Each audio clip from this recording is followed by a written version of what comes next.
Hey everyone, so in this video I'm going to show you how to draw this cat, or how I draw this cat using pastels. I'm using pastels on pastel paper. Now, as you can see, I've already sketched out the cat. I'm now going to be doing the background first, so I'm going to be using a mixture of pan pastels and making some other colours up from some soft pastels. So to do this I would use a soft pastel stick, and I would use a little bit of sandpaper, and that way I can mix my own. I want the background to be slightly out of focus, and what I'm doing here is I'm just using some soft paint brushes just to blend in the background. This is actually a makeup brush.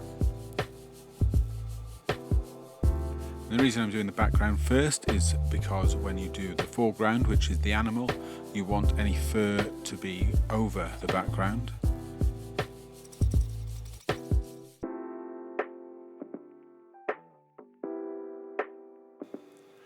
And I'm only really putting the basics of the background down. I want to get on with the picture, so the first thing I always do is the eyes. Here I am putting down a layer of white because obviously the eyes are normally a little bit glassy and it's better to have something down. It makes the eyes smoother. And now I'm just going in to put in the colour of the blue. And if you notice how I'm doing it, I'm using a light blue and a dark blue. I've put in the black as well.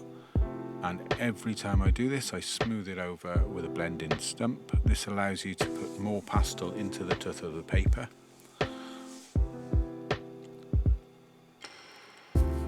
And here I'm just trying to put in the details of the eye, leaving as much white in the middle as I can. I do go over it occasionally with white. This is where the highlight is picked up of the light shining onto the eye itself. And remember, try and do the basics, some of the details, because you can always go back after to add more details. As usual, I'll put all the materials that I've used in the description below.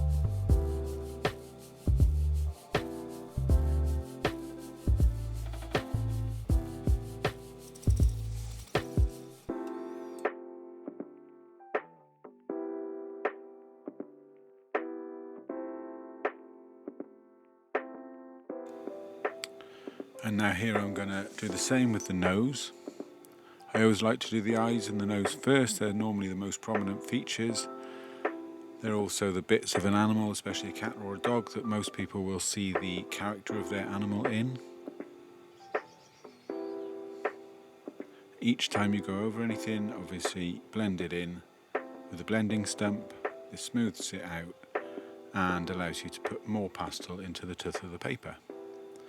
Any prominent features or colours I'm putting in the basics for. This cat has sort of a bluey tinge to the ears. That will happen when the light shines through them.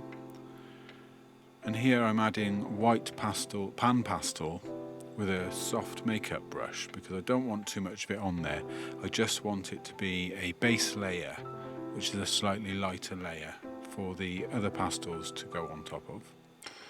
Here I mixed up a little bit of a light ochre into the pan pastel, and this is just where the shadows come into the fur of the cat.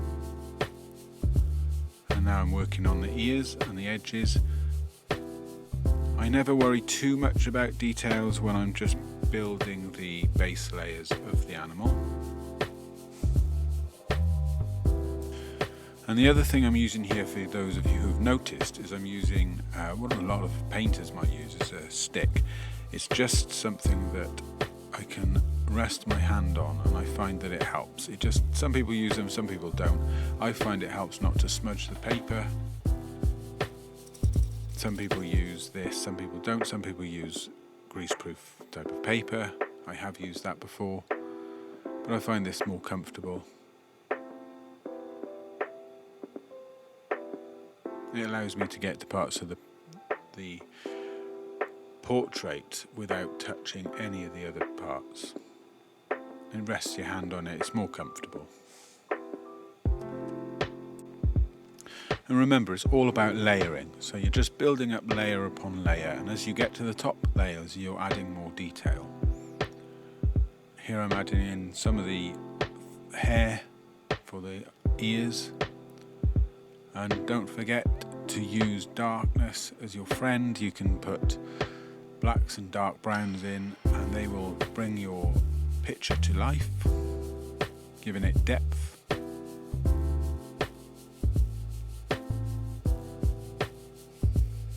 And here I'm just layering. And I'm also using the blending stumps as almost as a paint tool. Obviously after a while blending stumps will get pastel on them. This is why I use a dark end of the blending stump for dark areas and the lighter end for light areas. This ensures that they don't mix up too much, and it really helps to blend in backgrounds. You can use the blending stump almost as a pencil or an applicator for pastels.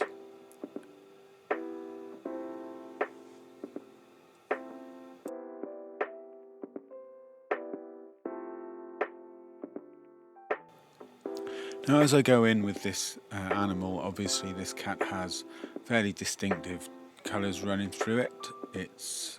I'm using different coloured pencils to add the different colours, building on the hairs and then smoothing them over every time with a blending stump.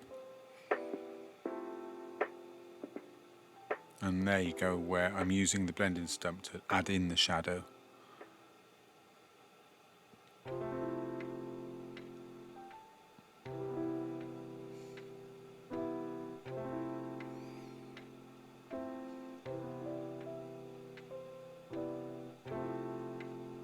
I hope you like these videos. I do add a few little tips along the way. I will have a more in-depth video where I go into far more detail with the materials and how I use them with my Patreon and also with my YouTube membership.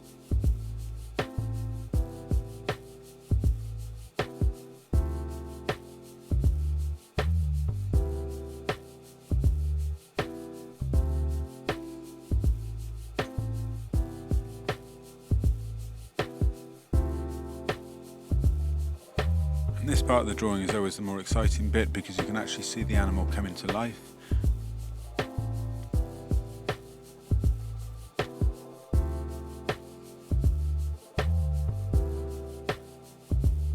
Drawing some of these cats is all about the details and the hairs.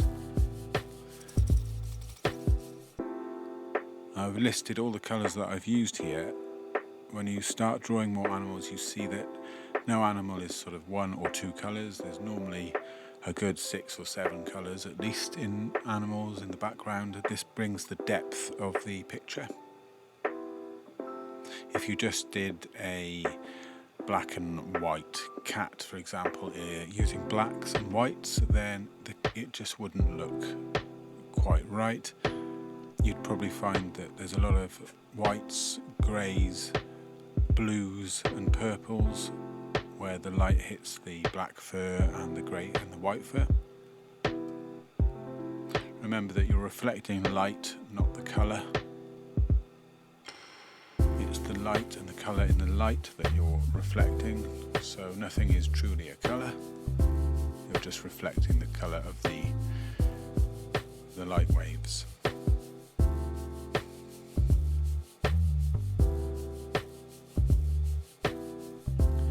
And here for where the whiskers go in, it's always sometimes a bit tricky because you've got to try and make it look as subtle as possible. So it's always best to try and use it I tend to use a blending tool to smudge in the areas and then I start to darken them slowly. But try not to darken them too much because they are normally quite hidden by fur, so you don't want it to be too thick because you won't be able to go over them with the fur.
for those of you that are still watching, if you're enjoying these videos, I do have a Patreon channel. On there, there'll be new videos, full in-depth tutorials from the very beginning right the way through to the end. Far more detailed than on YouTube, lists of all the materials and where I source them, along with daily behind-the-scenes updates and more. I will also have a YouTube membership channel which will reflect everything on Patreon, so that's just entirely up to you. Whichever one you prefer to join, that would be really great. It would really help me, and I would be able to provide more content.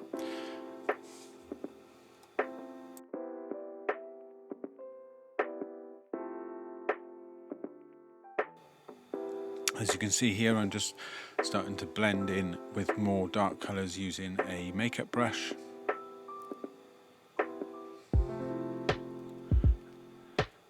This is the body of the cat, and some of the background, the foreground here is a bit like a thick, long, carpeted rug. I don't want to emphasise too much on the foreground and the background in this one. This is a commission for somebody. I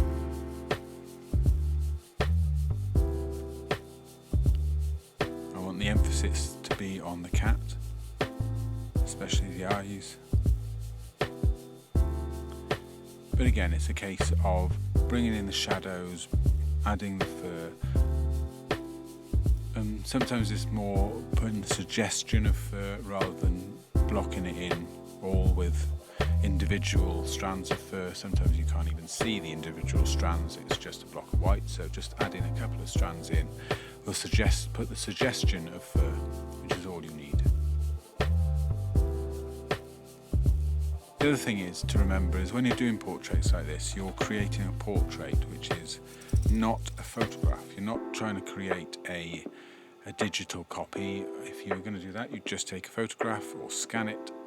This is, a more personal thing, especially if it's being given as a gift. You're looking to create an image of the character of the animal. And very often you will have more accentuated colours, which brings the animal to life on paper and doesn't give as flat a picture sometimes as a photo might.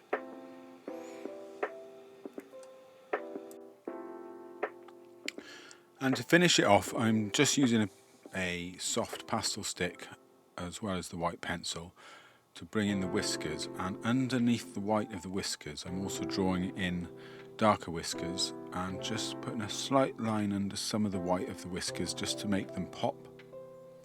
I'm finishing off some of the finer details and the highlights of the eyes. And then for the background, like I said, I didn't want the background to be too in focus, so it's just a suggestion of the background.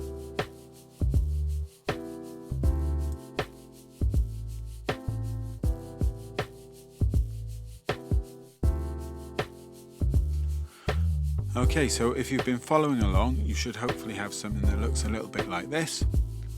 It might even look better. I hope you've enjoyed the video. If you want more, please join my Patreon. It really helps me to produce more of this and pay the bills. On my Patreon you will have more in-depth tutorials, you'll have background scenes, background information, and lots of other hints and tips, along with the materials that I use and where I source them. And for those that are at the end, thank you for getting to the end. Thanks for watching.